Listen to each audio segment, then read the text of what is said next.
following is a production of DallasCowboys.com and the Dallas Cowboys Football Club. How about them Cowboys? Yeah! Go Cowboys! This is Mick Shots. Streaming live on DallasCowboys.com and the official Dallas Cowboys app. Now, here are Bill Jones, Savannah Humoller, Everson Walls, and Mickey Spagnola. And here we go. Here we go. It is 11 a.m. on Monday. You know what that means. Let's go. It's time to legally tamper right now. And that's why Everson Walls is not here on this edition of Mix Shots, brought to you by Miller Lite. You know why Everson's not here? Is he tampering? Because he takes off. He takes off every 11 a.m. Monday before the start of the new year in hopes that his phone will ring. That's very true. He's so busy, even at age whatever he is in his 60s. He thinks that phone's going to ring and he'll get an opportunity with an NFL team. Here we go, man. Savannah, let the frenzy begin. That's right. You need to be constantly checking that X and seeing what's going on out there. I know I am. I'm locked in, you guys. Well, did Mickey's anybody back. sign Mickey. yet? It's 11:01. Well, they aren't legally signing, but they're legally tampering. Agree. Yeah. So, I am back. yeah. So you were on your vacation last week. I was. guess, huh? Went skiing. Okay, very good. You're ready to hit the ground running now. Yeah, how was the You snow left up it in there? good condition. I told you. This is We going had to be good Savannah there. shots last week. Yeah. We did do Savannah shots last week. Very good. We did Yeah. change a few things. Uh-huh. We almost changed the graphics. Just It was to, it was surprise you very there. hard for me to resist listening, by the way. But you did resist. I did. Good. Full vacation time. I didn't want to have to call in, and correct anything. Good thing Dalton Schultz isn't here right now as, as the tour goes by. Very true. I don't know. Did you hear about that? I don't know. Somebody pointed out to me, yes. I wasn't going to talk about this on this edition of Mix Shots, but the tour walking Came by right the by podcast just in studio time, made me right? think Yeah. of Dalton Schultz for some reason. And I got some hot sports opinions about that, too. He's still butthurt that they didn't re-sign him. Just a sec, I have to go sign an autograph. Yeah, right?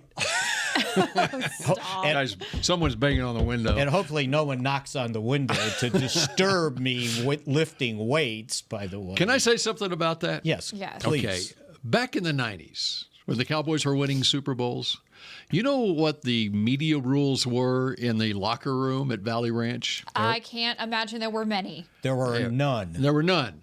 We literally, Exactly. during the season, on a Monday, okay, after a game, we literally, as a TV station, would go get, especially if Troy got injured or got banged up a little bit on the Sunday game, we would be set up in the parking lot, the players' parking lot at Valley Ranch, with a minicam to get Troy hobbling into or on crutches or whatever it might be. He didn't even have to be hurt. We're just showing up there. And then we would go inside the locker room and we would sit in the locker room for 3 hours until players had to report by noon. And these players are complaining, or one player is complaining about a tour coming by and looking at the weight room. I mean, we used to sit in the locker room, and they had no problem winning Super Bowls back then. And once they started winning Super Bowls, by the way, the access ended. Every Tom, Dick, and Harry was in the locker room selling stuff. Like we ended up being somewhat That's of right. a friend. We nicknamed him Jewelry Man. He was coming in selling jewelry to the players, custom made, right? Yeah. The people that were selling like custom made suits would be in there selling their wares. It was no telling how many people were in that locker room selling stuff to players. And they were winning Super Bowls. And there's there is a narrative going around that the culture is horrible now. Yes. I mean, Give me a break. It's a bad excuse. It's like I think it is a bad It's like excuse. giving them a soft pillow to lay their heads on for losing to Green Bay. Yeah. That had nothing to do with it. And I Nothing think whatsoever. Schultz was just a little salty. Well, he was. And I didn't listen to the podcast. I just saw the clip? Yeah, I I didn't even see the clip.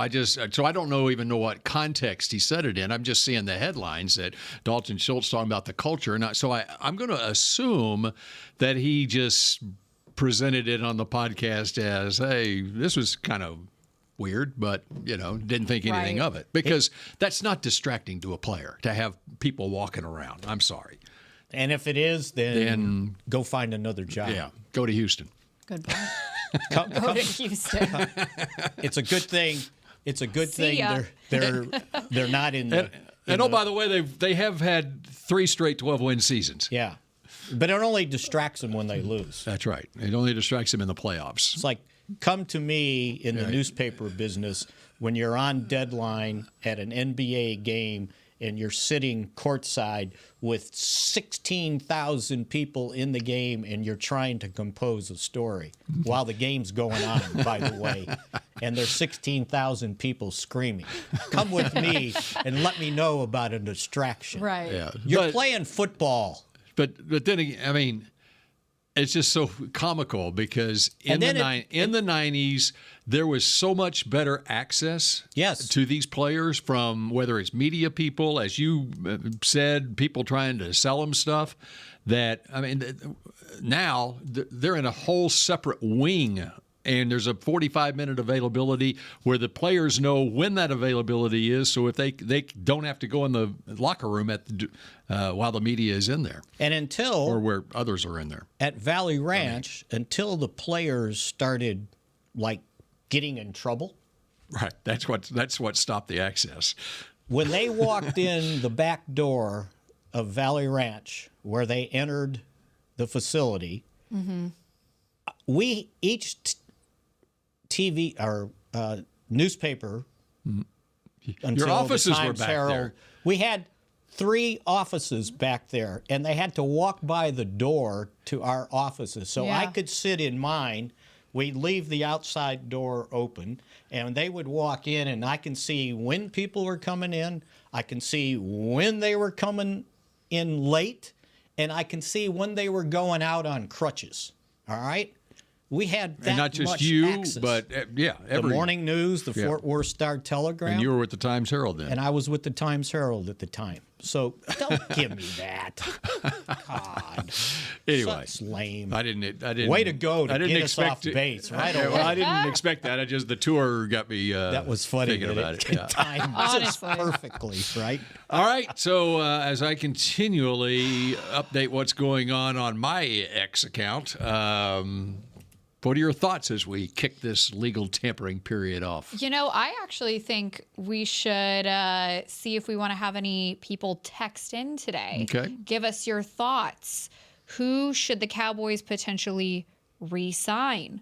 Who are some free agents that you would maybe like to see as great additions to the 2024 Cowboys roster? Now, from a Cowboys standpoint, you can re-sign your own guys, right? You don't have to wait. Guys that are going to be Right. free agents. And by the way, the signings that you're hearing about right now, even where great. Russell Wilson goes to the Steelers, now it won't become official until Wednesday. The Broncos gave him permission to talk with other teams, but then others have been released players, and so that's why signings are happening right now. Even official signings are happening right now because they're not unrestricted free agents; they're street free agents. But let's put this in perspective, by the way. Because the Cowboys were over the salary cap until they restructured Zach Martin's contract and put money in voided years down the road that they're going to have to eventually account for. Right. It's not like free money. And by doing that, when it comes to, and right now on the 13th, the salary cap per team only counts for the top 51 players, meaning the top 51 salaries on your 90-man roster. So when it comes to that, after that restructure, the Cowboys have $8 million in cap space. So it's not like they can go out and just splurge and start signing guys left and right. They've got to be very careful because their priority would be right now is to redo CeeDee Lamb's contract because he's counting $17 million on his fifth-year option. You would like to sign him to a long-term deal. You pay him some money, so that would give you more space in the salary cap because he'll only get like a $1.5 million base salary, and then the accumulated signing bonus prorated over 5 years. So to me, when they start spending money, that's somewhat the first priority. The second priority would be Micah Parsons thinking down the line, although you don't really need to deal with that, and then deciding what you're going to do with Dak Prescott. Are you going to just restructure his base salary and spread it over a couple years, or are you going to try to re-sign him? And initially, from what I was told, it was they wanted to restructure the final year of his contract. So we got to see what happens there. And then just kind of making decisions on what are you going to do on your own guys? Because they got some tough decisions to make when you have 16 unrestricted free agents and half of those guys are starters. Are you going to try to re-sign some of these guys? Or what kind of decisions are you making down the road with counting on young guys who haven't been starters yet? So to me, those are the biggest things the Cowboys have to decide, along with, it got reported that they gave Michael Gallup's agent the right to search for a trade. But trade or cut, you still got to account for his dead money. And everybody keeps talking about, Bill, about if they cut him post June 1st, which you don't get the money until June 1st, you're going to save this amount of money. But even if you save that money this year, he's going to count $8 million in dead money next year. And so, no one points that out. Right. And so, you can tell Michael Gallup that you give him permission to go seek a trade. Well, that essentially tells Michael Gallup what his market value is out there. Right. When his agent finds out that there's no one interested in that contract at that price, whatever. And so, to your point, you trade him, and if the Cowboys do have in mind to make him a post June 1st cut, well, the Cowboys have to accept the terms of a trade. Even if he found a trade partner, right, the Cowboys have to accept the terms of that trade. And what factors into that is what Michael Gallup's salary cap hit would be, because they cannot now save that $9.5 million and make him a post-June 1st cut. Because the dead money immediately comes due. Right. So you would have to, the team trading for him would say, they're going to have to pay more of a price. You want to get rid of him, right, so we're only going to give you this. But the Cowboys are thinking, we got to absorb this amount of dead money. We want more in a trade value. Right, exactly. And so that's a tricky deal right there. It's not as easy as everybody thinks it is. Because when you trade a guy, all the dead money immediately escalates into your So I think that is part of the negotiating process with Michael. That it gives him, if it indeed is true, they give him permission to go talk to other teams to see if there is a trade interest out there. His agent finds out there is none, let's say, and then Michael is in a position where, because the Cowboys may be offering him some sort of a pay cut to stay on the team, which would restructure his deal basically, and they could save that money and turn it into, because he's got like $8 million that is his base salary for this year. It's 8.5, right, and $4 million of it is due guaranteed on March 18th, which is the 5th day of the new year. So you would like to have something done by next Monday. By then. Yeah, exactly. So that's probably one of their other, obviously, priorities, other than trying to re-sign their own guys. But again, and even if they, it's not like they found free money under the cap to restructure Zach Martin's deal, because after 2025, there's 3 voided years in there where they automatically void, but you're dumping restructure money into those 3 years, and your credit card's going to come due in those voided years. And that's in 2025, you said? After 2025. Okay. Yeah. And that is what they would if they did a restructure of Dak Prescott's contract. Same they would thing. be adding voided years on the end of it to stack money down Right. the road. It's going to come due at some point. It's just going to be in a future year. So if that's their definition of all in, then now you got all in. And so their other option on Dak is, okay, you sign him. If you're going to sign Dak to a contract extension, he is in line to become the highest paid player in NFL history. Okay, because you look at the quarterbacks that have been signed with his resume. And all of these quarterbacks are like that, from Joe Burrow to Justin Herbert to Lamar Jackson, Jalen Hurts, who have all signed. You look at the pecking order, and the most recent of those franchise quarterbacks to sign was Joe Burrow. 5 years, $275 million. That's $55 million a year. And you go back and look at the last 8 to 10 of those over the last couple of years, and they're all going up. The average annual salary goes up about $2 million a year. So the next one to sign, whether it's Dak or Tua or Jared Goff, whoever it might be. Kirk Cousins. Okay. I'm talking for a 5-year contract. Right. Right. You're going to be in the vicinity of $57 million a year. So 5 years, $285 million. And you better not make a mistake, right, Denver Broncos? And there you go. Russell Wilson, he's on that list. It was a 5-year, $245 million contract that he signed August of 2022, and they are on the hook for $84 million. In dead money. In dead money this year and next. So much. Yeah. And they didn't wait till June 1st. All right, and so the Steelers are signing him to a $1.2 million contract, which is the veteran minimum, and the Broncos are paying him the rest of his money that's due this year to him. And it's not just dead money; he's getting money from the Broncos. Well, the Cowboys did that with the Cincinnati quarterback, Andy Dalton. Yeah, because Cincinnati released him, but he had guaranteed money.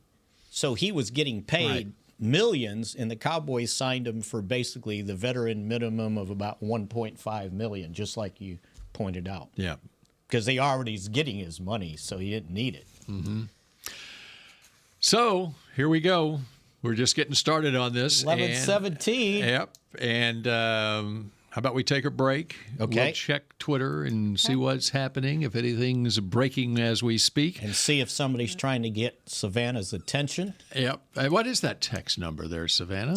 The text line number is 817-290-3298. And Mick Shots, brought to you by Miller Lite, continues in a moment.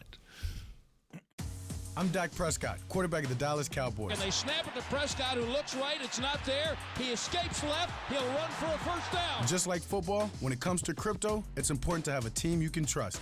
With blockchain.com, I know I'm in good hands. Since 2011, they've been trusted by millions around the world to buy, sell, and trade cryptocurrency. Prescott's going to run this himself. Run it up the middle, and he scores. Whether you're new to crypto or an active trader, they've got you covered. What are you waiting for? Get started at blockchain.com. We know that juicy, cheesy, grilled to perfection burger sounds amazing, but it does sound like something is missing. Pepsi, baby! The yin to this burger's yang. Burgers and Pepsi go together like burgers and Pepsi. This perfect blending of flavors makes every bite of lettuce, every sesame seed on the bun, and every sip of that crisp, refreshing, ice-cold cola a journey to Foodtopia. Burgers, better with Pepsi. That's what I like. The Medal of Honor is our country's highest military award for valor in combat. More than 40 million individuals have served in the armed forces since the Civil War. Fewer than 4,000 have received the Medal of Honor. The National Medal of Honor Museum will be a place to preserve these legacies and inspire America. It's being built right next door to the Dallas Cowboys in Texas. Help us honor our country's greatest heroes. Learn more and get involved at mohmuseum.org. Did you know that responding to one spam call can lead to more? Or that the IRS would never ask for your Social Security number on the phone? Beat scammers at their own game by subscribing to AARP Fraud Watch Network alerts and texts. At aarp.org/beatscammerstx, you can sign up to receive information that helps you recognize and avoid the latest scams. That's aarp.org/beatscammerstx. Back to Mick Shots.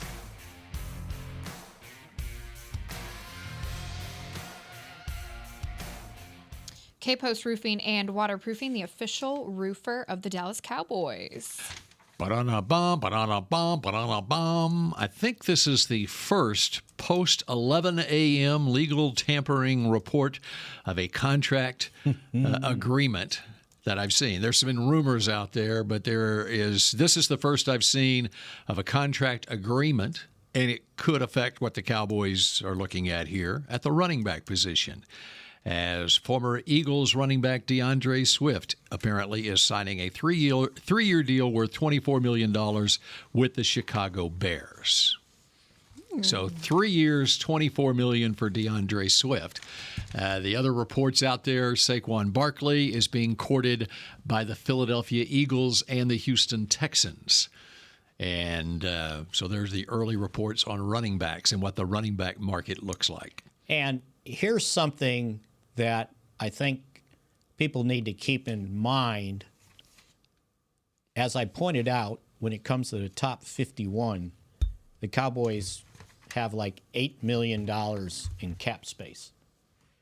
Normally, when you start a season, after you pay your draft picks or whatever your rookie salary cap is, you like to start the season with about $8 to $10 million in cap space, because you're going to have things you got to pay for as you go, operating costs as you go through the season. So, like I said, and it's kind of always a fluid, moving number. But right now, the estimate is for the top 51, they have $8 million in space. Mm-hmm. Now, how about this for comparison?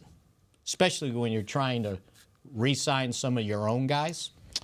The Washington Redskins have $96 million in cap space. 96. Number two is Tennessee with $80 million. The Patriots, 72. The Bears, 63. And Houston, that you just mentioned, looking for, who was it? To try Saquon Barkley. Saquon Barkley have $63 million in cap space. So it's like, not only are the Cowboys short-handed, but there's all these other teams that have so much money that they can't even bargain with a guy if to compete to sign somebody like Saquon Barkley, because these teams have so much money. You saw what Buffalo did, right? They cut like 3 or 4 starters because they needed to get under the salary cap by Wednesday.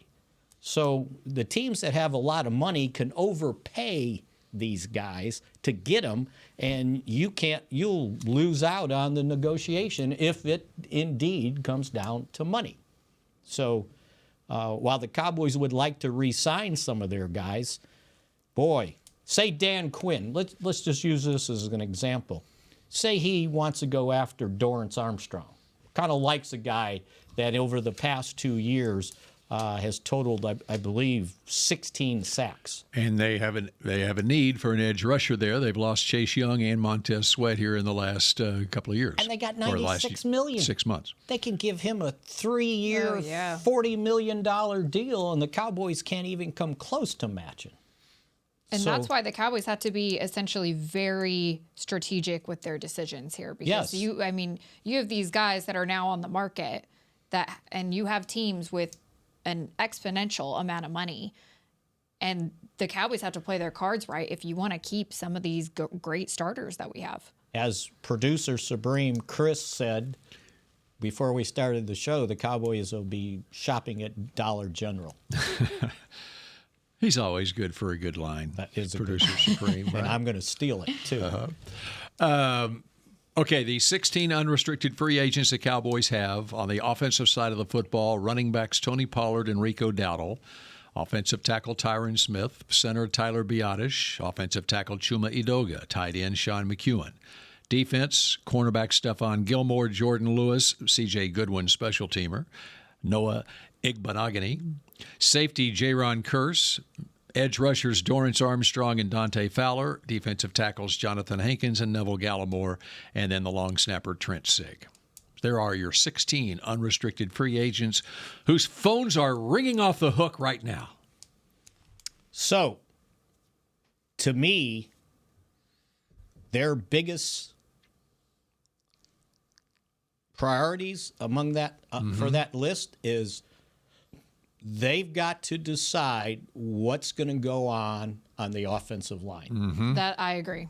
Tyron Smith is the big money man right there. He's priority. And I wonder... And then there's Tyler Biotish, too, your starting right, center. those two guys. And I wonder what teams think the market value is for a offensive tackle who's going into his 14th year? Yes, he is. At 33? Yes, he Going to be 34. 34 in December. What's the market value? Because everybody's acting like the Cowboys can't. And what did he play for last year? It was a 1-year, $6 million deal. Right. Which, by the way, because of how they structured all that, when it comes to dead money this year, the Cowboys already have $14 million in dead money. $6 million is restructure bonus for Tyron Smith, and $6 million of it is restructure bonus for Ezekiel Elliott. So there's $12 million of the $14 million in dead money. And the other thing that has to be factored in for any team that's looking into Tyron is the number of games that he's missed. Right. And over the last 4 years, he has played in 30. I got it written down right here. Here's the deal, though. He missed an entire season because of a surgery he needed. Right. Yeah, we talked about this last week. He hasn't played a full season since 2015. And you know what? And that doesn't bother me. If I can get Tyron Smith for 13 to 14 games. Which is what you had him last year for, 13 games.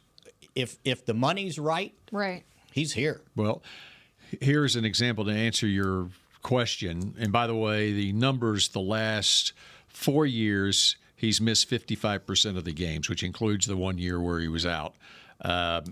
So he's missed 36 out of 66 games the last 4 years. But he played 13 this past year. To answer your question, on a veteran offensive tackle, there's a great example of a team that won the Super Bowl, and that's the Kansas City Chiefs. Last year, they lost Orlando Brown in free agency. They actually signed 2 offensive tackles, Jawan Taylor, who came from Jacksonville for big money to start on the right side, and Donovan Smith, who had played at Tampa Bay, around the same age as Tyron Smith. He wound up playing 12 games, starting 12 games for Kansas City this past year, and his contract was $3 million. Base. His contract was $3 million. So when Jerry talks about, and we can use Tyron Smith as an example here. And Jerry on the Cowboys bus at the scouting combine, his annual State of the Cowboys press briefing, he talked about being all in and his definition of all in. And for instance, you've got a free agent, and there's X amount of dollars that free agent will command, okay? Well, his definition of all in might be you can get 3 other players, whether it be free agents or draft picks, who you can pay the same amount of money that you would pay for one player, you could pay for 3 players. Let's say Tyron got a $9 million a year offer. Okay, I'm just throwing that out there. $9 million. Where you cut a nice round figure, you can make it $6 million, like he did last year. You can then, when I read Jerry on this, the way he looks at it, we'll call it $6 million, which was Tyron's contract last year.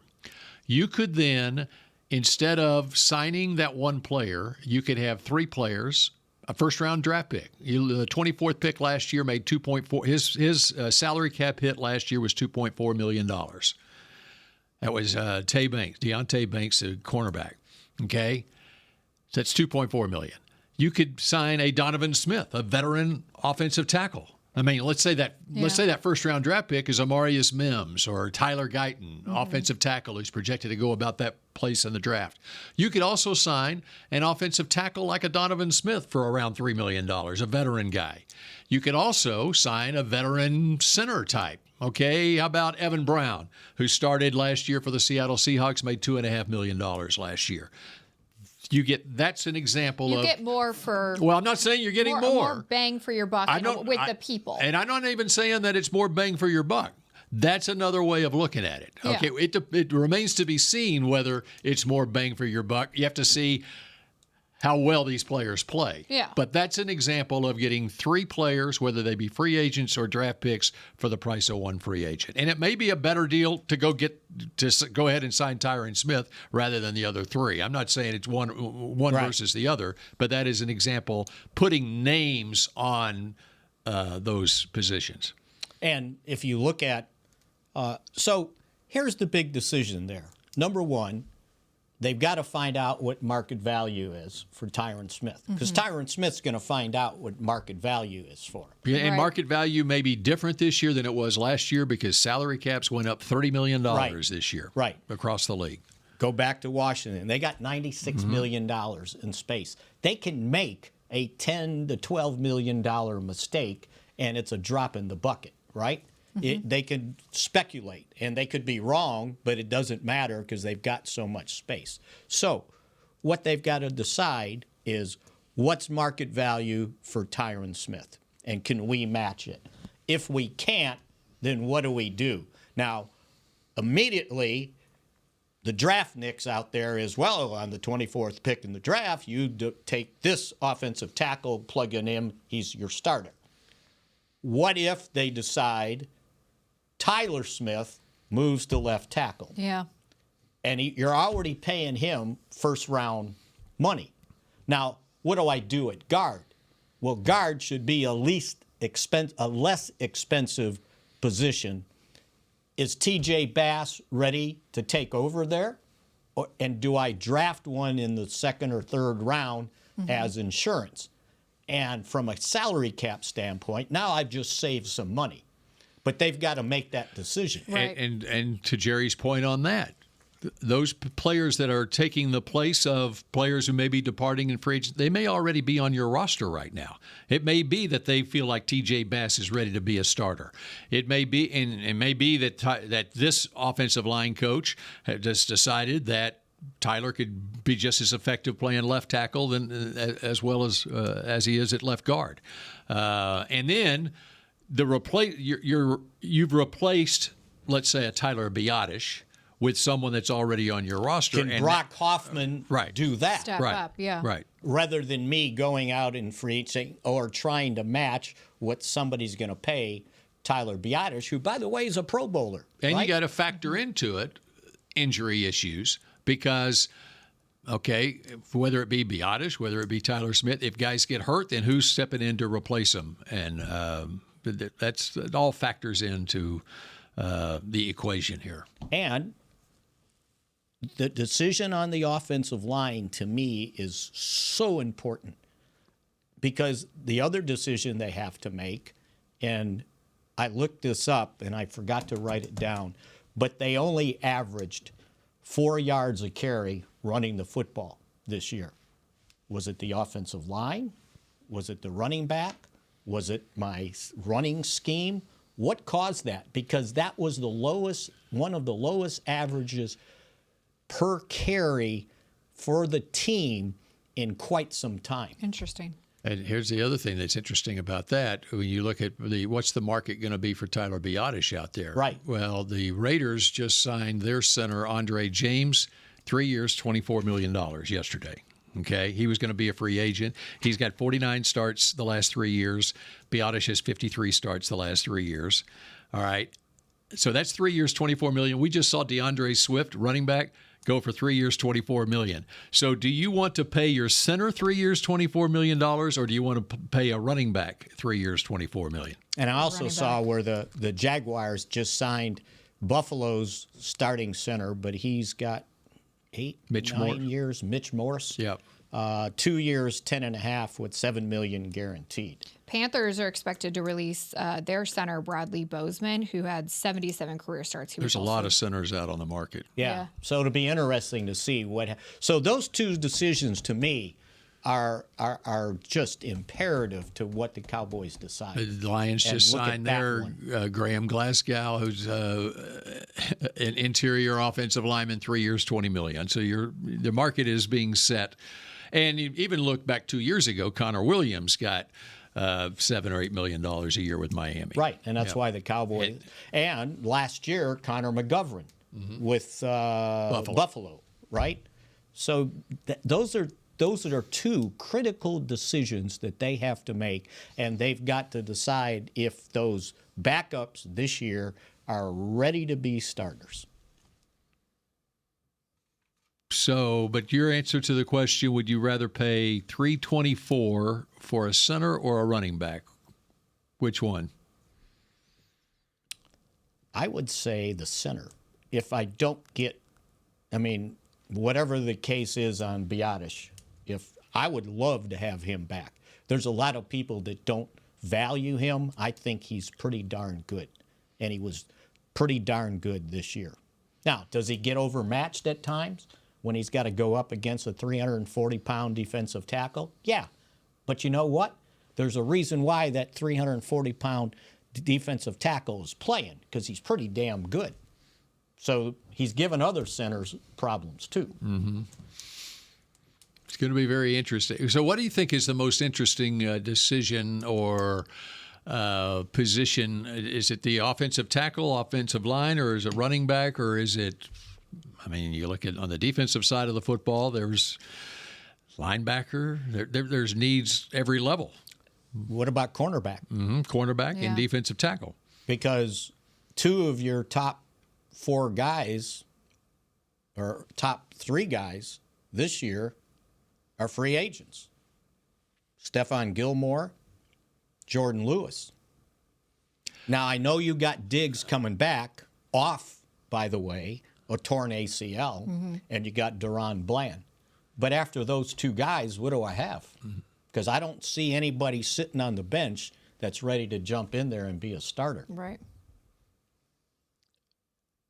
I'll throw, whether it's free agency or the draft, I'll throw another edge rusher out there too. Yes. You got Dorrance Armstrong out there, and DeMarcus Lawrence is how old now? Yeah. So. And so, what are your thoughts on Sam? What are your thoughts on Sam Williams? Yeah. Because Fowler's also an unrestricted free agent. Yeah. So, and by the way, wide receiver. If Michael Gallup's gone, there's just so much across the board. That's why this assumption out there that the Cowboys are going to win 12 more games. They got a ways to go to be good enough to win 12 games with all the guys they potentially could lose. Right. So what's their most solid position right now? Quarterback. I got three of them. You got Dak, Cooper Rush, and Trey Lance at quarterback. And I think the best thing that can happen there is Trey Lance has one hell of an offseason.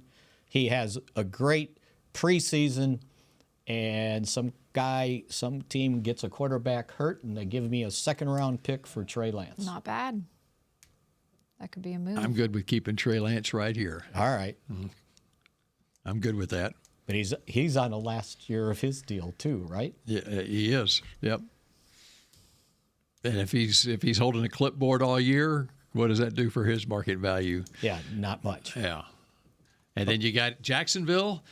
Jacksonville just traded for a first-round quarterback to back up their first-round quarterback, number 1 overall pick, Trevor Lawrence. Mac Jones went there yesterday. Who do the Patriots have now? Yeah. Bailey Zappi. And they've got the 3rd pick in the draft. Okay. So you got to go for quarterback if you're the Pats. Right. It looks like Drake May would be their quarterback. Okay. And I'm going to anticipate Caleb goes first, Jaden goes second, Drake May goes third to the Patriots. That's the pecking order right now, I think. So Drake May and Bailey Zappi would be your quarterbacks in New England. Okay. So fun to dive into this stuff. And by the way, this stuff we're talking about, that's what's going on down the hall, by the way. This is like we've got a microphone in the meeting right now. They're listening in. Mickey is just echoing what is being said. Yeah, right. In his right headphone, he's got Producer Supreme. In his left headphone, he's got a pipeline down the road. I think we're just using common sense. There you go. All right, we continue with more Mix Shots brought to you by Miller Lite in a moment. The Medal of Honor is our country's highest military award for valor in combat. More than 40 million individuals have served in the armed forces since the Civil War. Fewer than 4,000 have received the Medal of Honor. The National Medal of Honor Museum will be a place to preserve these legacies and inspire America. It's being built right next door to the Dallas Cowboys in Texas. Help us honor our country's greatest heroes. Learn more and get involved at mohmuseum.org. Cowboys football and Miller Lite. What a pairing. Can cracks at kickoff. Tailgates going way past postgame. Sunday night overtimes followed by Monday morning swagger. Brisket in the smoker. Miller Lite in the cooler. America's team playing America's greatest sport. Miller Lite, the only beer of the Dallas Cowboys. Dallas Cowboys football tastes like Miller time. Celebrate responsibly. 2023 Miller Brewing Company, Fort Worth, Texas. Did you know that responding to one spam call can lead to more? Or that the IRS would never ask for your social security number on the phone? Beat scammers at their own game by subscribing to AARP Fraud Watch Network alerts and texts. At aarp.org/beatscammerstx, you can sign up to receive information that helps you recognize and avoid the latest scams. That's aarp.org/beatscammerstx. You know that sound anywhere. It's the crisp crunch of that first nacho chip. With its perfect cheese to sour cream ratio sitting atop a layer of delicious beans, it's a sip away from perfection. That's what we're looking for. Add a delicious, refreshing Pepsi and we've achieved absolute nacho nirvana. Because while you can pile those nachos high with every spicy, cheesy, savory topping, there's no topping a cool Pepsi finish. Nachos, better with Pepsi. That's what I like. Back to Mixed Shots.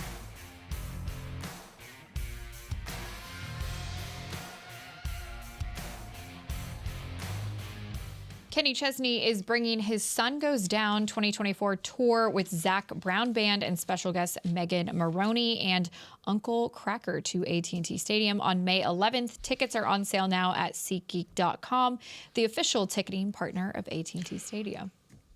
Okay, would you like some more breaking news from the legal tampering period? Absolutely.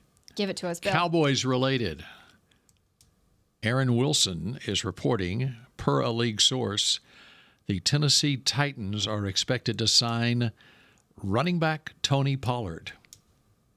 How much? A Memphis native. He does not have numbers. Oh. I'll continue to search that. So how about that? Tony Pollard, per a league source, according to reports out there, headed to the Tennessee Titans, who had a running back who is a free agent out there, who has been linked to a local team. Not surprised with his move over to the Titans. Yeah. Played at Memphis. Grew up in Memphis. If you could have predicted, okay, if he's not going to Dallas, and especially knowing Tony's personality too, you look at a comfort zone for Tony Pollard, it would be the Tennessee Titans. Although Memphis is not real close to Nashville. It's in the same state. It's closer than Philadelphia is. Is it as close as Dallas? It's like a 4-hour drive. I think, right? 3.5, 4 hours. Well, that's interesting news for the Cowboys, but I mean, that's going to happen, position. right? If I'm an agent, I'm throwing stuff out there, even if it ain't true. Mm-hmm. which used to happen, by the way, when somebody had a free agent back in the 90s. Oh, the Cowboys are interested, and they weren't, but they'd use that to try to drum up interest. So somebody would say, well, if the Cowboys thinks he's good, I need to pay to get this guy, right? Right. I don't want the Cowboys to get him. Got to be careful with some of the stuff that comes out. And especially in this legal tampering period. And it's happened before where the reports come out on Monday that so-and-so's about to sign. Agree to terms. And that just sends a message to the team, their former team, that, okay, here's the price for keeping him. And sometimes these players will keep the door open and until 3 o'clock on Wednesday when they can actually sign the contract. Here's an interesting a little story I was thinking about just past Tuesday Eve before signing day. I guess this is would have been 10 years ago or so now, when DeMarcus Ware was a free agent. And I remember my wife and one of my daughters, maybe two of my daughters, were at a restaurant on the Tuesday night before the Wednesday of the start of the league year. And they called me and said, we think DeMarcus Ware is in here. And he's on the phone. I said, and they had no clue that DeMarcus Ware was a free agent. Yeah. Even. I mean, they have no idea. So, okay, that's interesting. He's on the phone, eh? Where is he? Send me a picture. And so they send me a picture. Of course, yeah. And so he was across the way from him. It was like a bar area in a restaurant, whatever. And I said, go sit close to him. Please. And so anyway, so that was the Tuesday night before he wound up signing with the Broncos. And turns out he was on the phone either with the Broncos or his agent, with the Cowboys, whatever. And, of course, it went right down to the final hour, and he wound up signing with the Denver Broncos. But basically the decision was being made. I think at that point the decision was being made by the Cowboys. It wasn't it would have been to release him? They released him. Yeah. Mm-hmm. So it wasn't an unrestricted free agent. It was right before the start of the new year, and they released him like the next day. Because the negotiations were going on between the Cowboys and him. And what happened was he was coming off of, I believe it was elbow surgery, and he had missed, if I remember, a bunch of games. And the Cowboys decided that they couldn't afford him anymore for where he was in his career, because they thought it was going to be too expensive from what they were getting, because he that year he had a bunch of injuries. And I remember running into him that off season at some sort of charity function, and he basically told me when he finished the season his elbow was shot. He couldn't do anything with it and had to have surgery. So I think that was the decision. That's right. He had his he was holding his phone with his left hand. Yeah. And Bill, guess what's coming by? We got another tour coming through. Hopefully we can focus here long enough to give you more information on the legal tampering period. I'm hanging in there. They're not distracting me. But anyway, I was trying to think. There it is. It made it already. It's on NFL Network. You heard it here first. Now right? NFL Network has Tony Pollard agrees to terms with the Tennessee Titans. Yeah, I'm curious how much for. And there's an example of a guy that Cowboys would love to keep, because he's a good guy also, and not only his production on the field. Michael Gallup falls into that same category of a guy that you love to have as part of your organization. And no coincidence, but on my list of salary cap availability, number 2 behind Washington is Tennessee with $80 million. There you go. All right. Some numbers are trickling in on Tony Pollard. Would you care to wager a guess as to what the numbers would be on a 3-year contract for Tony Pollard? And I'll give you a hint. If DeAndre Swift got 3 years, $24 million in Chicago, what did Tony Pollard get in Tennessee? Before you said 324, I was going to say 325. All right, 3 years worth $24 million. It's funny. Exact. If you track these things, the market got set by DeAndre Swift, and especially. Wow. Here's the other thing where it's smart for guys. If you're getting offered this kind of money at this point in free agency, and when you got as many running backs on the market as there are this year, you better take that and where can I sign? And the key thing is the guarantee. Mm-hmm. And I haven't seen what the guarantee is. Because I bet it's at least half guaranteed, which would mean, I'm going to make $12 million this year at least. I think a Swift's was $16 million guaranteed. Okay. And who signed him? Chicago. So I bet Pollard. Pollard is too. Let me look at my list. Number 4 in availability was the Chicago Bears with $63 million. The Minnesota Vikings are signing Texans pass rusher Jonathan Grenard, who had a big year last year. Daniil Hunter, their pass rusher, will not be returning to the Minnesota Vikings. So if you want to look at now, this obviously is a very high dollar pass rusher. He is not coming to Dallas, right? I can't even imagine. though Mike Zimmer drafted him. Yeah, right.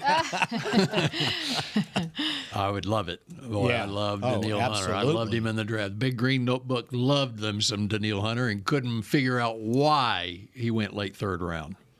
That's why I love Mike Zimmer. Mike Zimmer was the one coach. He figured it out, didn't he? Yep. Which, speaking of that, when the Cowboys picked up Micah Parsons' fifth-year option, they picked it up as a defensive end because the defensive end fifth-year option was $24 million. No, $21 million. And if they picked it up as a linebacker, it would have been $24 million. And if you look at the season in review here, and what do they list the Micah Parsons as? A linebacker. But they picked him up as a defensive end. And that doesn't mean that they're thinking he's playing defensive end either, by the way. The league sets that, by the way, Mick. You know that, right? The position that you played, the majority of it. Yes, the NFL, the league will set that mark for the team, so they do not have a choice in that. So. Oh, okay. It depends on, Yes, so number of snaps he had. Yes, the number of snaps, the percentage of snaps. The league will come to you and say, this guy is set as this. So you can't do what I was suggesting. No. The league set him as a defensive end. Micah Parsons is a guard. Oh, no. No, the league sets that for the player. Okay, thank you. And also, by the way, Bill Callahan is the offensive line coach for the Tennessee Titans now. So I think Tony will have a very good year with Tennessee for sure. So that suggests that they're not bringing back Derrick Henry. That would suggest that, yes. Yeah. Yes. Well, I think the last game he did like a speech in the middle of the field saying goodbye. So I kind of figured that was when he was leaving. So let me see how the Titans look at offensive tackle with Bill Callahan there. How old is... And how much... Oh, yeah. How much... Because guess who was his first offensive line coach, by the way? Who? Tyron Smith's first offensive line coach. It was Bill Callahan. Yeah, Callahan was here. And became the offensive coordinator, if I remember, for 1 year. That's right. Wow, how about that? And, let me continue to point out how much money they had available. Yeah, how much was it? 80? I think he said 80. I said 80. Yeah. Yes. Yeah. Their left tackle is Nicholas Petit-Frere. Petit-Frere? Third-round pick 2 years ago. Not Petiti, huh? Rob Petiti. That Petiti. Uh-huh. Or this Petiti.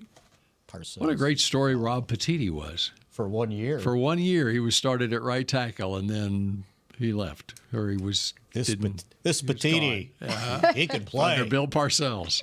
That's right. Yeah. All right. Did we use up our... No, we got overtime. We can use 5 more minutes. We got plenty of time left here. Continues. God knows who else will agree to terms. I'm just waiting to see who's going to sign next. So when do the Cowboys enter the fray? I think it'll be a slow When does the dollar store open? process. Next week. Jim? Well, They got to make a decision. And, cornerback, too. You got to decide what you're doing. A former Mike McCarthy player in Green Bay, a left tackle, is being released by the Green Bay Packers, David Bakhtiari. He's been hurt. Yes, he has. He's been hurt as more than Tyron Smith. Mm-hmm. So on your long list over there, Savannah. Yes. These are our free agents. Those are the free agents you got. I mean, a couple guys that are on my list right now that are pretty up there for me is Jonathan Hankins being one of them. I think that's a big move that the Cowboys need to decide on, especially when it comes to our run defense. And then what are we going to do with, I think Dorrance Armstrong, Jordan Lewis. Those are kind of the guys I'm keeping my eyes on. Well, if you think about it, with Jonathan Hankins, Mm-hmm. now you got to decide, number one, what his market value is. Right. Number two, what sort of trust do you still have in Mozzie Smith? Mm-hmm. Because you've got him on the team. You're going to pay whatever his second-year salary is as a first-round pick. Now, do they really think he can, second year, make that jump to be that guy? Or does Jonathan Hankins have to be signed as insurance? Right. And then Stephon Gilmore. There's And then a big Gilmore, puzzle piece there. And we mentioned the cornerbacks, right? Mm-hmm. You need 4 corners. And right now they have 2. And Right. one's coming back from a torn ACL. Right. So that's a position of, I would think, of somewhat concern. Because you can't fake that position. Mm-hmm. You can't cover that position. You will get exposed, as we saw, by the way, in the playoff game. Right. Because they did not have another corner to replace, that they trusted to replace Stephon Gilmore, who's playing with a harness on his shoulder that needed surgery. Mm-hmm. And then I think also there's the need to fill the linebacker position. Yes. And I think it's signing a very good veteran free agent, and then you draft someone in the second or third round. And that's regardless if they think Overshone can come in and be productive, which, by the way, he's coming off a torn ACL. And that's going to be a lot of development for him in that position. Right. Getting used to things after the ACL injury and then getting accustomed to playing that position. As a full-time linebacker, not a guy that they thought they could rotate in nickel sub-packages, nickel situations. Exactly. Yeah. So a lot of eyes on defense for me in free agency and the draft this year. Well, if I gave up 41 points in that playoff game, I'd be looking at my defense too. Mm-hmm. And everybody's not really focused on that. You know what's top of mind for me? Okay. Derrick Henry. You want him. How old is he? Let me look up how old Derrick Henry is. Wait. I think I have it, actually. Is he I 30? think he's 29. Well, I'm not talking money here. I have no idea what the money is. No, I want age. Okay, let's say the money's it's going to be more than what Pollard signed for, I believe. He's 30. You want what? Going on 31 or 30? January 4th, he turned 30. Mm-hmm. So he'll be 30 throughout the season, basically. And Tennessee would rather have Tony Pollard than Derrick Henry. Is that what you're telling me? Well, at what price is Derrick Henry asking for? Exactly. So yeah, they would rather have Tony Pollard obviously they would rather have Tony Pollard at 3 years, $24 million than whatever Derrick Henry's asking for. Since I'm already paying $6 million for Ezekiel Elliott in dead money, you just go ahead and bring Zeke back for. Can I bring him back for $3 million? Not a bad thought. That's what he made with New England, right? That's right. Yeah. From home. I don't know.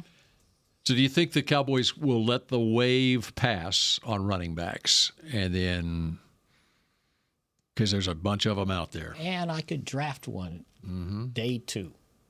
Yep. And probably, as we've seen, you can find a good running back on day 2. And if there's a great one on day 1, bring him in. I don't want to hear that anymore. First round? What did Detroit do last year?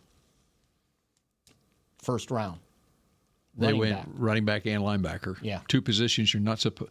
Running back and inside linebacker, 2 positions you're not supposed to draft in the first round, right? And they did both, and they're now being applauded. I feel like both. it paid off for him. Let's be honest. That's right. Yeah, how'd that turn out? To the player is. That's why I'm intrigued by Derrick Henry. It's because of who the player is. Yeah, that would be fine, but I can't afford $8 million Right. for a running back. Right. I like Austin Eckler. Yeah. Now that's I like Josh Jacobs. I like him, and I think a lot of people miss the fact that he led the league in touchdowns in 2021 and 2022. And then I think last year he had the injury issues.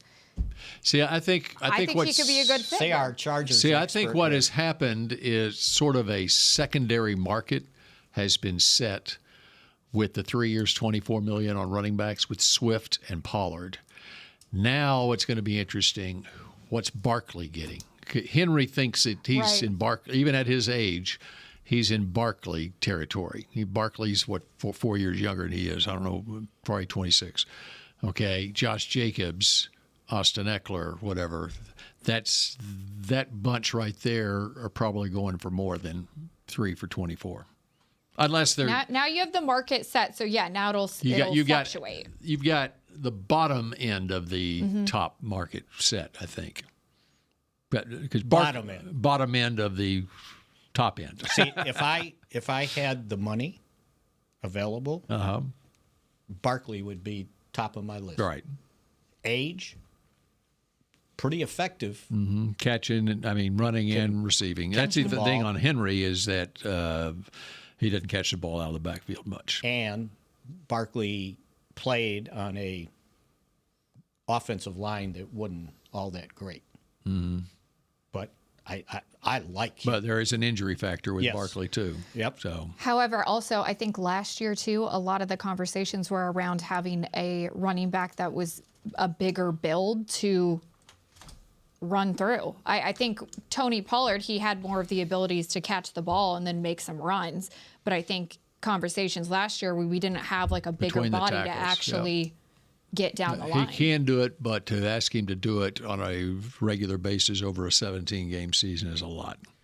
What I like about Eckler, by the way, is he has the ability to make people miss. And if you watch the playoffs, the running backs that were productive made people miss. And I didn't think the Cowboys had that ability this last year. Like, get in the hole and make somebody miss. You don't have to break tackles, but how about making somebody miss? And we didn't see a heck of a lot of that. Right. So that's my priority at running back. I want All right, I'm somebody taking one more swing through to see if there's anything else of note that we need to pass along, and I'm not seeing anything right now. As we're running you out seeing of time. anything on Savannah that need to be? Not a whole lot at this moment. All right, as Everson says, as soon as we sign off, there will be a big thing that happens. I'm waiting for the Everson Walls news to come in. That's right. Yeah, that might be it right there. Okay, well, things are gonna change quite a bit between now and the next time we convene, next Monday at 11 a.m. That's when the Cowboys enter the dollar store, right? And Bill will be entering baseball. Yeah, I'm headed to Surprise, Arizona this afternoon, as a matter of fact, to check in on those world champion Rangers, who you can watch on TXA 21 tomorrow afternoon at 3. I will. Okay. Make sure you take care of that pitching staff, okay?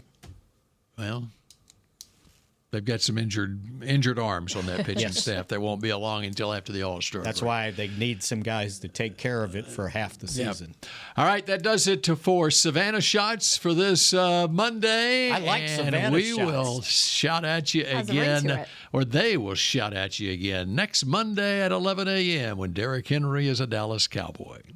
Go Cowboys. This has been a production of DallasCowboys.com and the Dallas Cowboys Football Club. How about this, Cowboys?